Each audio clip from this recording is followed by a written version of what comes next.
Hello, and welcome to Learning Python Lesson 11. This lesson is going to be a fun lesson because today we get to buy something and sell it. We actually begin the process of piecing together within our API and our program the mechanical steps necessary to actually use the API to make a full purchase. Now, before we get too far into that, we need to talk about how Python organizes your trades and how that affects the way you think about your trading approach. Python is regulated by what is called a FIFO rule. That's FIFO, first in, first out. And we're going to see just how this works in detail. If you're not used to it, it is a real pain. It's a very serious nuisance because it's not very intuitive the way it works. It's a regulatory standard, though, that is practiced quite significantly around the world. So here we have a position, 6 units of Euro USD.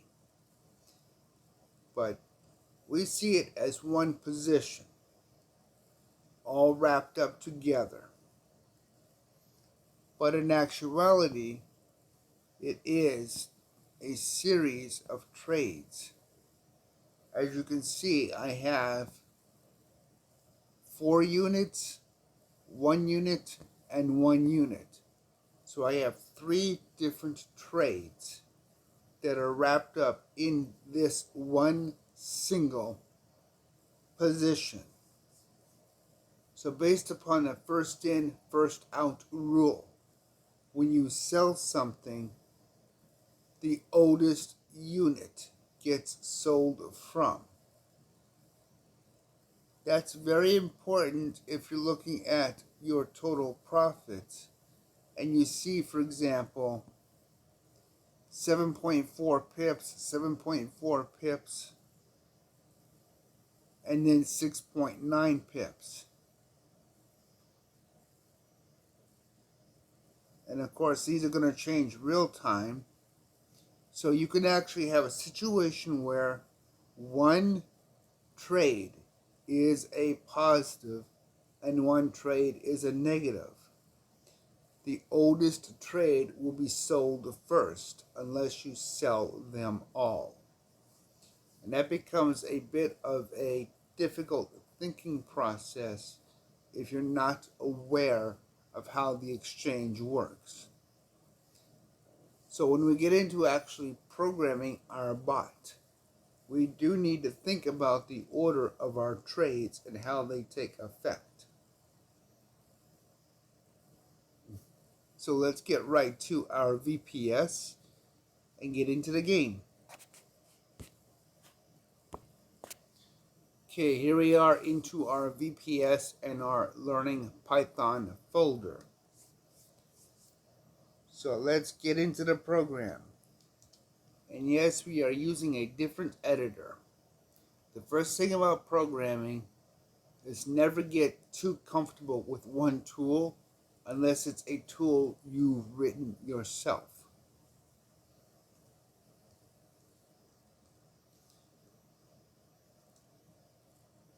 Okay, this editor is not one of my favorites, but it is supplied on every single Linux just about. And it can become a favorite if you spend a little time tweaking it to your own personal needs. So here we have the main system, and we're using a new library, the math library.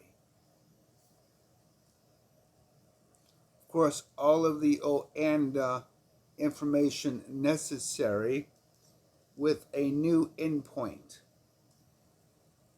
The trades endpoint.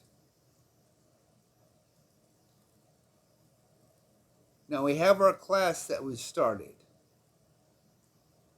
So as you see, every step we're taking, we're building on what we've already accomplished. We're not rewriting everything from scratch. We're simply taking each layer piece by piece and adding to what we already have.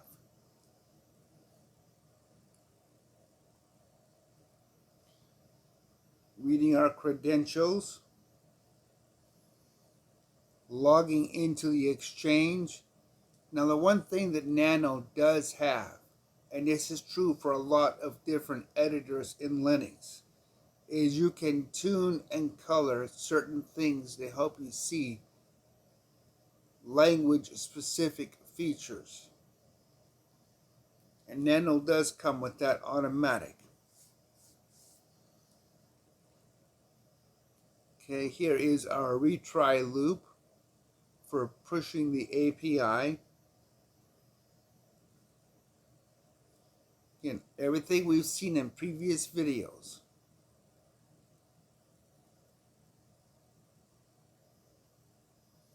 Getting the order book from the last video.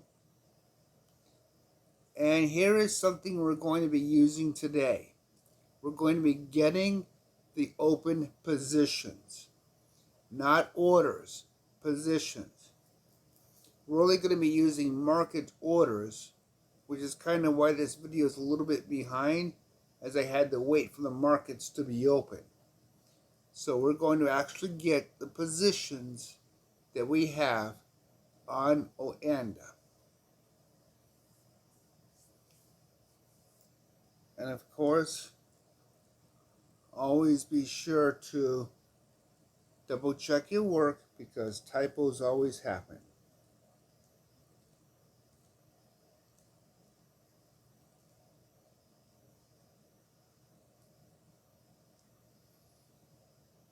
Now you'll see here we're actually getting a piece of the information provided by OANDA. If you're not sure why, print the results and see why.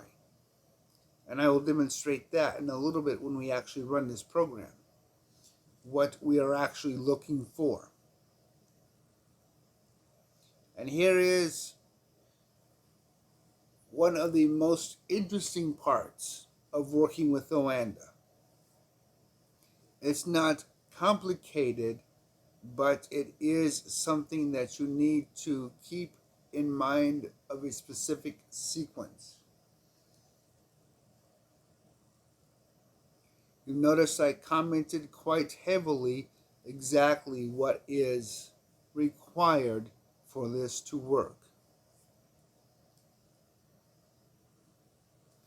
So, because this is an object, it is part of the OANDA container. We always want self. Self points to its own exchange. Our pair or asset, order type is going to be market or limit. Action is buy or sell. Amount, in context of OANDA, amount is units. Remember, units are whole numbers only. And if you're placing a limit order, the price. The price always has to be there in this context, just for simplicity. But if it's not a limit order, meaning it's a market order, this just gets ignored. Of course, we need to format it properly for OANDA's information. We convert the order type, market or limit, to uppercase. You don't have to, but if you're going to be using it for comparisons like I am, then I want to be able to have it where I have a consistent functionality. Same thing with action, but this time I want action in lowercase. Now, for me, the reason why I prefer uppercase for market order type and lowercase for action is I typically work in one particular market structure, and so when I change that structure, visually I want it to stick out in the code. So if I am working with a market or a limit order, because most of my typing is in lowercase, by having it in uppercase, I see it more readily in the code because it stands out better. And we will actually see an example of that as we continue. Now, market orders are unique in that OANDA has special settings. OANDA uses a fill or kill approach, meaning if the order can't be filled in its entirety, it gets killed. It doesn't get piecemealed the way some brokers do it. That's nice because your price is consistent. That's bad in a way if you're trying to do a large order and you want one simple process. So it's things to be aware of as you're working with the broker. And that really is one of the critical points of the demo account. The demo account will let you really explore all of the functionality of your broker without getting into situations of risking real money. Okay, now here we see the action. If the action is a buy, meaning we want to purchase on the market, and if the order type is a limit, notice how this stands out in the code. And this is exactly why I chose uppercase for limit orders, limit and market. Then we have a special situation where certain things need to take place. Now, OANDA is very strange in some of their API decisions. Rather than price being a number, when you send price to OANDA, they want it as a string format. As you can see from the language of Python, that's not a big deal. But when you're working in a code and you're first seeing it, it doesn't make sense right away why they did it. And usually when you're working with APIs, nothing ever makes sense in terms of why the company that you're working with chooses what they do, unless you were a part of the decision-making process. So for OANDA, all numbers need to be converted to strings. Not a big deal, as you can see, as this works very well. Good to cancel. What this means is when you place a limit order, it stays on the order books until you cancel it or it's filled. This is a very standard type of process. It's not meant for your high frequency trades where you're spinning orders of 300 or 400 a minute. You really don't want to get into that kind of a trading situation until you know how the system works. But you can see here how to actually set that framework up as you grow and learn on how OANDA actually works and processes trades. Okay, the units is the amount. The instrument is the pair. Position fill default. This is an OANDA requirement. I'm not quite sure what this means because I haven't been able to find out any actual information in the documentation, but it does require this specific framework. Of course, the order type here. Now you'll notice all of this gets put into a dictionary. So OANDA is creating or wants a specific kind of format for the data it receives. We have another dictionary, which is the parameters. And that dictionary is nothing more than the one we just created. This looks weird But when you spend time working with OANDA, this is the kind of stuff that you deal with on a regular basis. And it's really not just a part of OANDA, but any API structure has its own unique layout.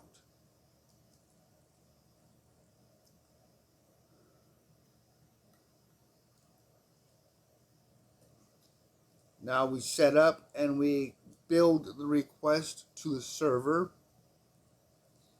with our credentials from our account ID and the parameters, the order type we actually created.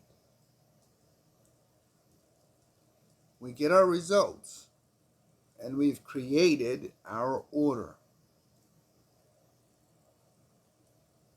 And if it's not a buy order, then it needs to be a sell order. But we need to check it to be sure, because typos happen, so we need to make sure we're only processing if and only if we explicitly say a sell order. We don't want mistakes with real money.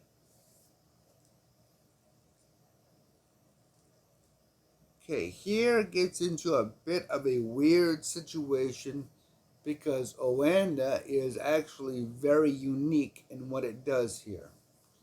When you send in the amount as the word all, OANDA will actually close out the entire position, no matter how many trades it is. So that's a special case situation that we need to check. All. Now here I converted this to a float, but it should be an integer because I want to do some trapping. And there's a special requirement for floats versus integers when you're using the math library, which you see down here. You want to be able to force your numbers to round down gracefully. And that may not necessarily be an easy approach without thinking through the mathematics. So we want the absolute value because OANDA also does something else a little different. When you want to short a position, you give OANDA a negative number. So in order to close out the position, we have to have a positive number. And again, we're building our parameters appropriate to how OANDA set up the trade to begin with. So as you can see, if the amount is greater than or equal to 0, we want to close out the long position. Otherwise, if it's negative, we want to close out the short position. But we have to make sure our number is always positive. Kind of a weird thing for OANDA to set this up, to be honest. But when you look at it in terms of how it works, it does make sense. Shorts are always negative, longs are always positive. That is actually very intuitive compared to a lot of other brokers. And of course, if it is in fact equal to all, then we specify that and we tell OANDA close out the entire position. And now we build the request with the credentials, with the instrument, and with the parameters.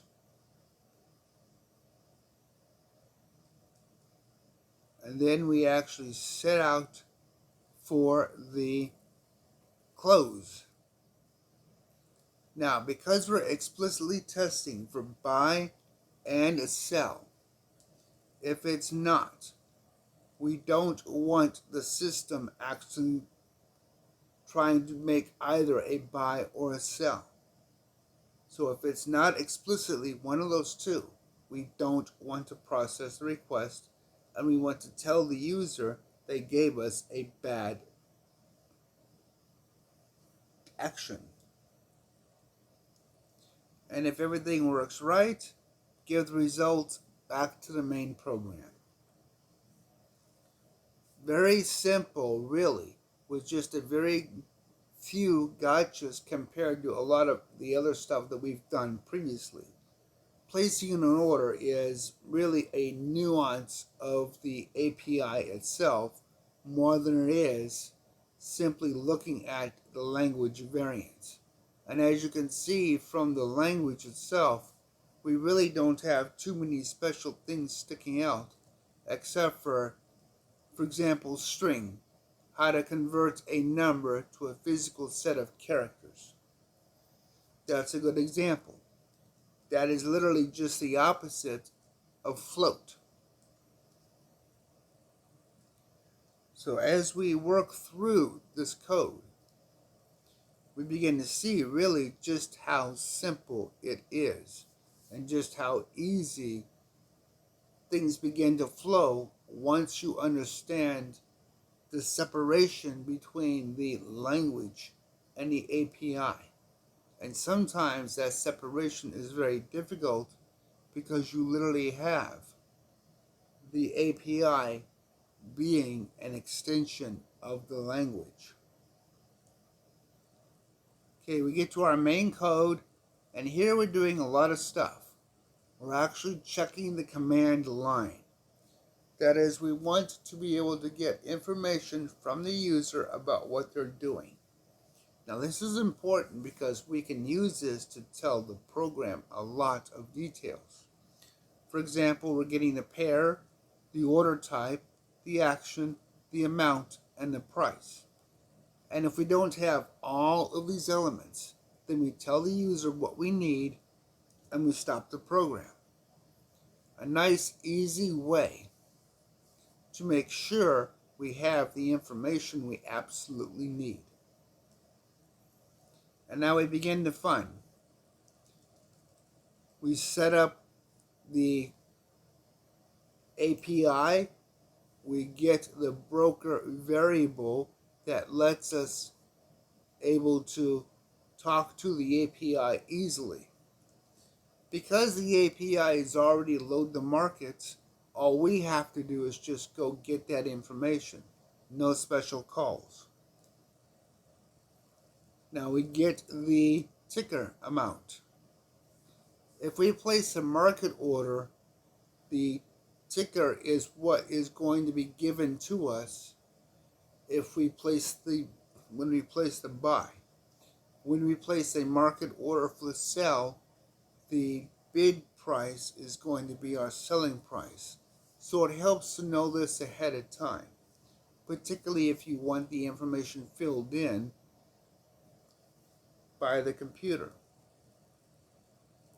Okay, now here again you see explicitly using uppercase to make this section of the code stand out.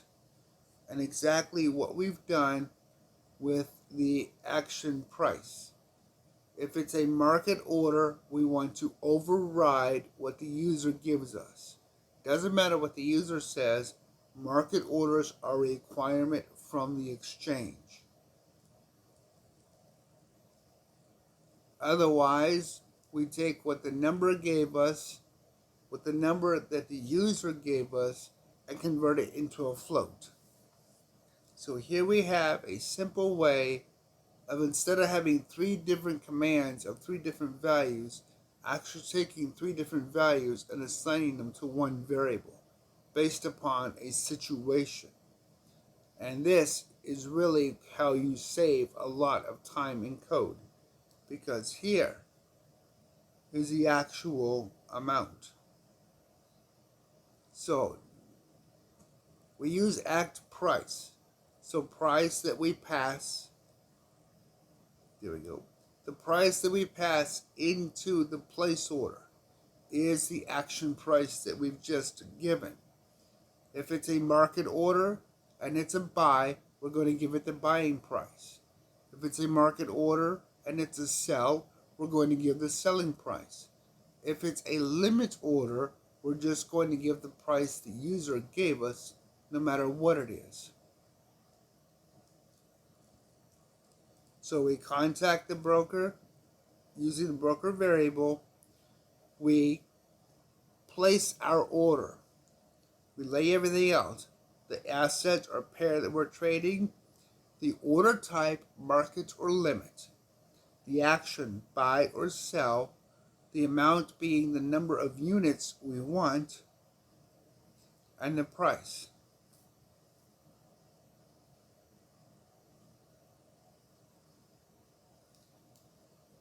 And then we actually get the number of open positions on the broker.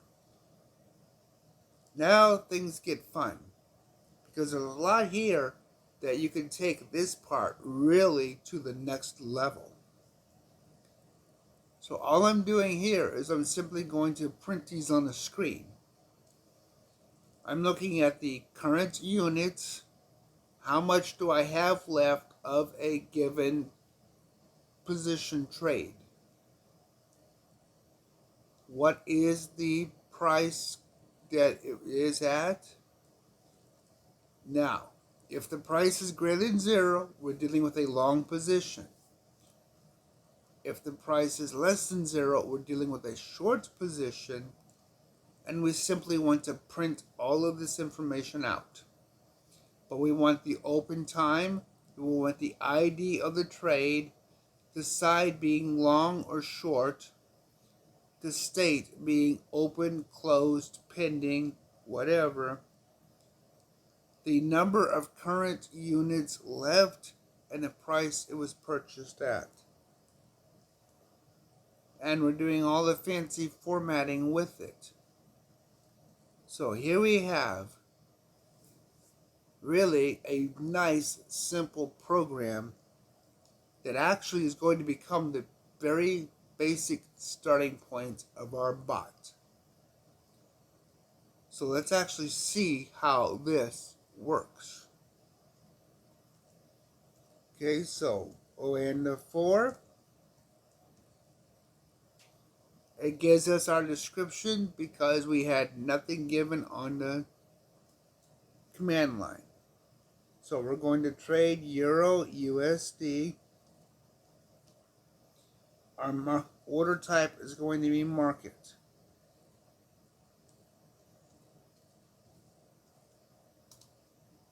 Our action is going to be buy. The number of units we want is 1. And we're going to set $1. Now, because we're doing a market order, it doesn't care about the price. That gets ignored. Now, if we were doing a limit order, that's a whole different set of circumstances, then this would matter. But for now, this doesn't matter. Market orders are get it, be done with it. They're nice because OANDA is extremely fast. But you need to be aware that you have to only use them when the markets are open. If you try to use a market order on a particular asset that the market is closed, it will actually fail, and you'll have to use a limit order instead. But the markets are open right now, and there we have it. We have just bought 1 unit. Now let's make sure. Let's buy 10 units. Now you see here, here's our 10 units. Here's the price that it made the purchase at. The position or the trade is open. We own it. This is a long position. This is the order ID, or as OANDA calls it, the ticker ID. And this is the exact time that trade took place. Now what happens if we sell it? Well, let's sell something really weird. Let's sell 9 units. Now, it's important to see how this works. This is going to work really from the bottom up because this is our oldest. So it's going to start with the first in and go to the first out. So this, this, and this. 7 and then 8, 9. We will have 8 units left of this trade, but all of these will be sold off. And there we are. So ticket 384 now only has 8 units or 8 shares of our position. So we have literally the very beginning blueprint of actually being able to trade automatically. And today really wasn't as complicated as the last 3 lessons. This lesson was kind of a nice reprieve, to be honest. The last 3 lessons were very messy and difficult in terms of the amount of information given. So let's go back and let's buy another 10 units. So now I have 18 units. So now if I sell 9 units, I will get rid of ticket number 384, and I will only have 9 units of ticket number 388.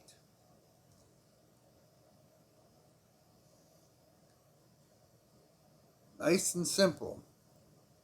So let's recap this. Let's just go straight to the base program and really talk about what can be done here. What would be our next steps? Okay, here we are. The very basis of our bot is going to revolve around placing orders and checking orders and positions in general. And we'll get to orders next time when we start looking into limit orders and what happens when the exchange holds an order for execution. It's quite interesting. But for now, having the market orders is wonderful because you don't pay a penalty on OANDA for market orders. A lot of cryptocurrency exchanges have what's called a maker and a taker fee, where you pay a penalty based upon the order type. OANDA is so blazingly fast that they don't care. So a market order and a limit order have no penalties attached. So there's almost no reason to want to use a limit order unless you're trading or putting a trade into the system when the market is closed. But where can you go from here? Well, a lot of places. Right now we have the very basic beginning points of some kind of dollar cost averaging. Since we know the prices we have, we can average them together and look for an exit when we are above our average. We have the basis of some kind of a rebalancing approach. Since we know we have X amount, if X amount is below Y amount, we can buy more or we can sell what we have for a profit. So you really have the beginning points here of some very simple and effective trading bots. The process isn't as complicated as it seems, except for the API itself. The API is always going to be complicated no matter what broker you use, and that's just kind of one of those things. But as you get more familiar with the language and begin to work with it and expand upon it, print out what the orders actually say, print out the results of placing an order, see what the program tells you. Remember, this is a demo account. This is where you can really take advantage and learn about the system and really maximize what you can do with an API connected to OANDA.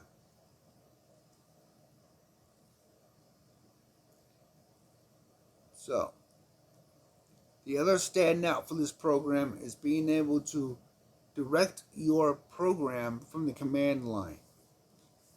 Using the system library, you can see just how you can really begin to form and shape what the program is meant to do.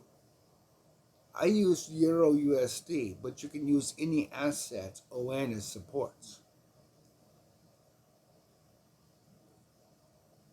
Of course, now let's look at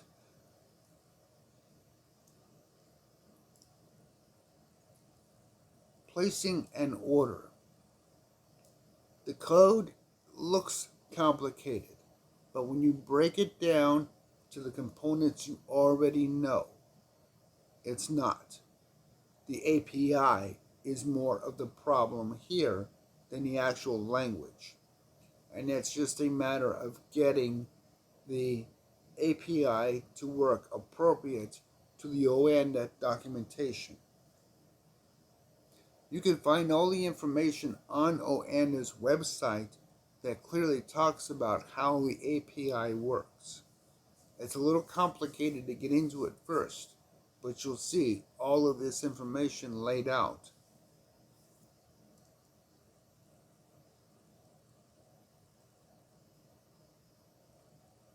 OANDA has buying and selling differently, and in actuality there is more than one way to sell off part of your position. I took the easiest way that would be the most comparable to what the website uses. But if you spend time reading what OANDA has on the website, you'll see that there is actually quite a bit more to it that you can do.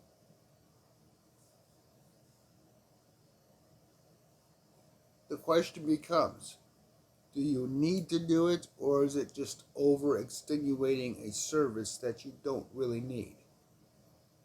And the only answer to that is strictly based upon what you are trying to trade.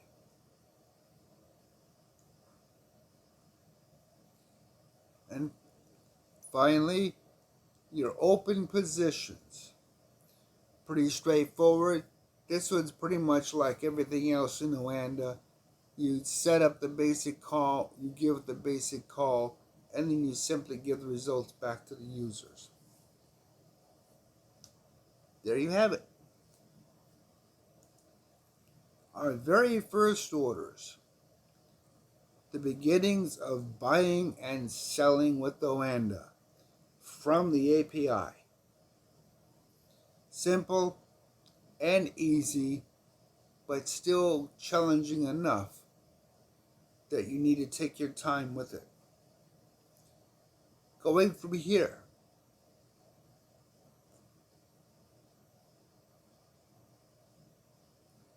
it's just a matter of looking at what can be done, averaging up the trades, risk reward. There's a whole series of things from here that you can take this program and actually develop it further. This is probably one of the easier programs to work with because you have so much flexibility at this point. Let me know if you have any questions. Leave them in the comments below or on the Discord server. Practice with this program. Play with it. Test it. Change it. And it will be in the GitHub repository so you can actually see how it works. Things are getting interesting now. It's not just theory, rhetoric, or a bucket load of very complicated esoteric things. Now we are actually being able to see how to make this bot a reality. Some of the very principles we've built on are beginning to show through the fog. The one thing that we really needed the most for building a bot of any kind is how to buy and sell. Now that we have that, we're ready for the next lesson to be able to maybe think about what we want to actually accomplish in a bot. What strategy do we want to use for buying or selling? Where do we start? That's all really the next lesson. Actually starting the framework of building a real trading bot.